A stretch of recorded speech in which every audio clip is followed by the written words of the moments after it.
recently graduated college with a BS in broadcast journalism, which I found out is total BS in the real world.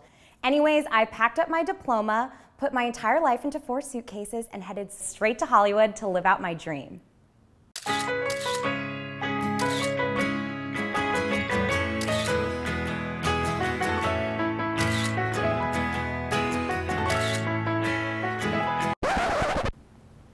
And then reality sunk in. I didn't get the job.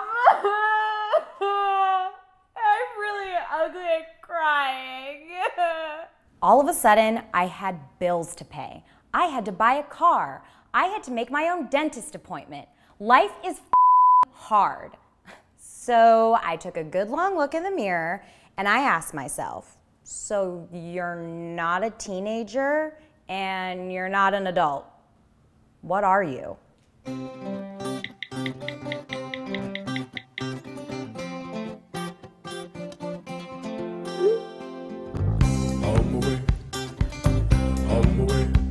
Hey everyone, and welcome to the very first episode of the Inbtwnr. I'm Jordan. Now you might be asking yourself, am I an Inbtwnr? Well, let me help you out. There are a couple of pieces of evidence that will prove that you are indeed an Inbtwnr. For example, in the past couple of months, have you rented a U-Haul? Have you hacked into your neighbor's Wi-Fi while waiting for the cable man to come? Or have you put together a mom bed from IKEA?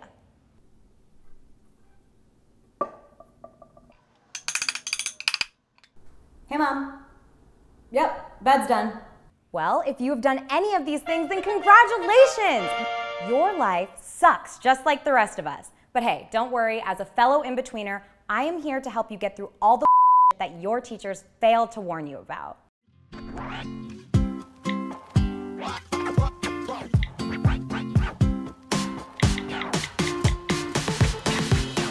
You'll find this out soon enough, but I am telling you this now. I'm a little bit of a control freak, and making lists is kind of my special skill. Don't you dare roll your eyes at me. While you're waiting for your move, pry your little eyeballs away from PLL and start getting your life together. Begin looking at sites like rent.com, PadMapper, or even Craigslist. Then you can begin scheduling appointments to find your perfect place.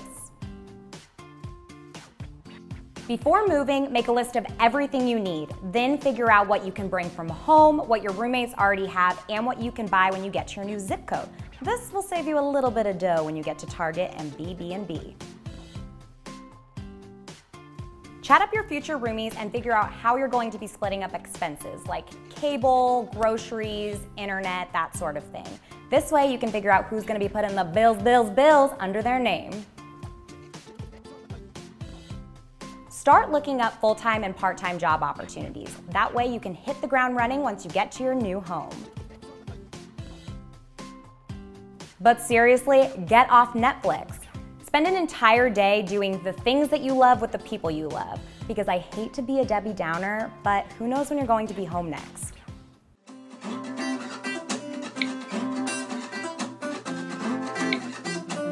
With me today are some of my favorite Inbtwners and very good friends. We have Robbie. This is Jill. She used to be one of my roommates, actually. And Anshu, a brand new member to LA. So you guys, I brought you all here because you all have very different moving experiences from each other and me, and I think it would be really helpful to have all of our viewers kind of get a sense of how you moved here and what struggles you guys went through.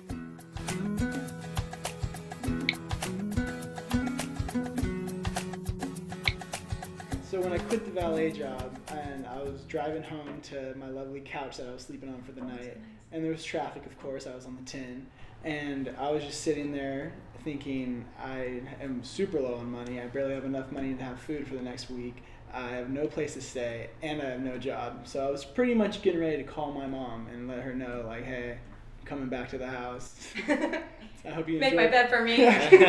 One part of my mind was like, I'm moving home, and the other part was like, but you know, like I'm struggling right now, but I've heard a lot of stories of other people struggling to get where they need to go, and I kind of knew that you have to get in that low point and struggle to kind of like really just appreciate good things when they come your way and to just be optimistic about opportunities that are going to come. Mine was a little bit different. Mine happened before I moved. I think it's sort of what caused me to move. 2 definite oh shit moments. The first one, I was out with my parents at dinner with my parents' friends, and I looked around and I said, oh shit, these are my friends. What the fuck am I doing with my life? I'm 23 years old, like, get the fuck out. My second oh shit moment is I was a nanny, and that's how I was making money to save up to come here, and I literally, I got puked on. And I thought to myself, like, is this what it's come to?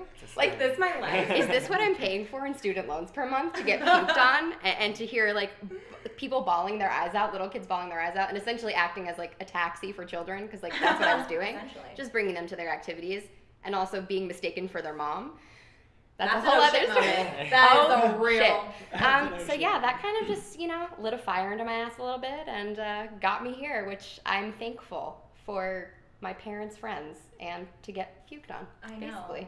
So the first one that I can think of is the morning that I got here, my dad drove down with me from Portland, Oregon, and I dropped him off at the airport, and then I just sort of realized, like, on the 405 that I was, like, in Los Angeles, like, this is my life now, my dad's not here, I don't know what I'm gonna do, I don't have a place to live.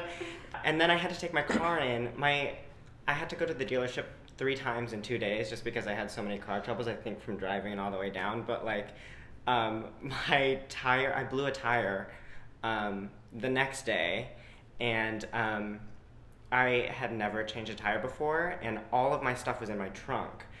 So I had to take everything out from my trunk, move it into my car, get the spare out, try to figure out what to do with it. Oh shit. I know. It was when tough. I asked On about this later, because he was like, I had to go to the car place today, but he was just like, yeah, I had to do that, it's no big deal. So you're like a very go with the flow person. It was, I mean, I think that's sort of one of the things that you have to, like, keep in mind. Or for me, like, I try to remind myself I moved to Los Angeles for a reason. You know what I mean? Like, and I think for anybody who moves to a new city, it's for a reason, whether it's for a job or for a change of scenery or for, you know, whatever. And I want to be here. And so everything that's happening is kind of, you just have to, like, roll with the punches and get ready to bounce back. And, you know, I view it sort of that way. It's sort of, my car troubles are behind me now. Like, I've dealt with that. So now the only, like, thing to do is not worry about that and worry about something else. And then the next thing's gonna come.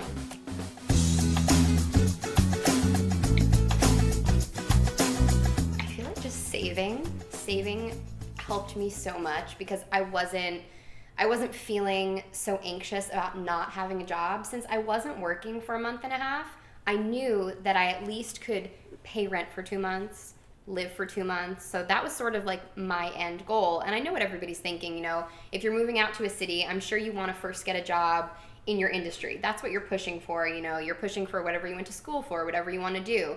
But there was a moment where I was like, it was getting to the 2-month mark, and I was thinking, I'm gonna have to get a serving job. I'm gonna have to get a job at a clothing store or something like that. And the saving money really, really helped me. So I'd say as much as you can. I saved upwards to $6,000, and I think that was great. Sounds about right. It would have been better if I saved 7 or 8. But you need a lot to move. It takes a village. Especially in my apartment search, that a lot of apartments in Los Angeles don't come with a refrigerator. Mine didn't. So that's, like, I didn't know that moving down here, really. Yeah. I think my one piece of advice would be, my first week I was kind of just like, what do I do? Like, I'm in a new place, this is out of my territory, but I think you should just stick to what your routine was at home, you know? If you go on a jog every night at 7, like, go on that jog. If you there's Ralph's everywhere, so if you went to Ralph's at home, go to Ralph's here and kind of just do that routine over here, and it will kind of help you keep pushing along, you know? Yeah, that's a great tip. I wish someone told me that. I wish I had you when I moved here. Well, thank you guys so much for being here. I had a blast. I think everyone's going to be really excited about all of your tips. Be writing them down with a little notepad. So whether you are planning your move, sitting at the airport, or unpacking your car as we speak, I hope our tips put you at ease just a little bit. If you have any horror stories or any tips on moving, feel free to leave a comment below or tweet us at The Inbtwnr. I'm Jordan, and until next time, I'm helping you out with this, that, and everything in between.